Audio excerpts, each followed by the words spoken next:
اور اسی طرح جو عورتیں نیل پالش لگاتی ہیں تو نیل پالش کی وجہ سے بھی وضو نہیں ہوتا، نہ غسل ہوتا ہے نہ وضو ہوتا ہے۔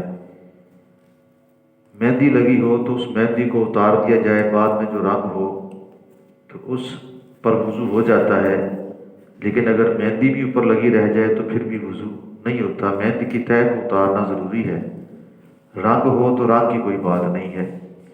اس نیل پالش جو ہوتی ہے اس کی بھی تہ لگ جاتی ہے اوپر، جب تہ لگ جاتی ہے تو اس وقت پھر نیچے پانی نہیں پہنچتا۔ اور آپ نے یہ پڑھا بھی ہوگا، سنا بھی ہوگا کہ وضو کے اندر، وضو کے جو اعضاء ہیں، جو جگہ ہے، وہاں پر اگر ایک بال برابر جگہ بھی خشک رہ جائے تو وضو نہیں ہوتا۔ تو آپ اندازہ کر سکتے ہیں کہ ہمارے ناخنوں کے اوپر کتنے بالوں کی جگہ ہے۔ اس لیے ضروری ہے کہ اپنے ناخنوں کو صاف رکھا جائے اور اس کو تراشا جائے، اور جو عورتیں نیل پالش استعمال کرتی ہیں وہ بھی اس کے پر ذرا غور کریں کہ نیل پالش کی وجہ سے جو ہے وہ وضو نہیں ہوتا، غسل نہیں ہوتا۔ اور ایز اے مسلمان ہمارا ایمان ہے کہ زندگی کا کوئی پتہ نہیں کس وقت موت آ جائے، اگر ایسی حالت کے اندر موت آ جائے تو پھر ہمارا آخری غسل بھی نہیں ہوگا۔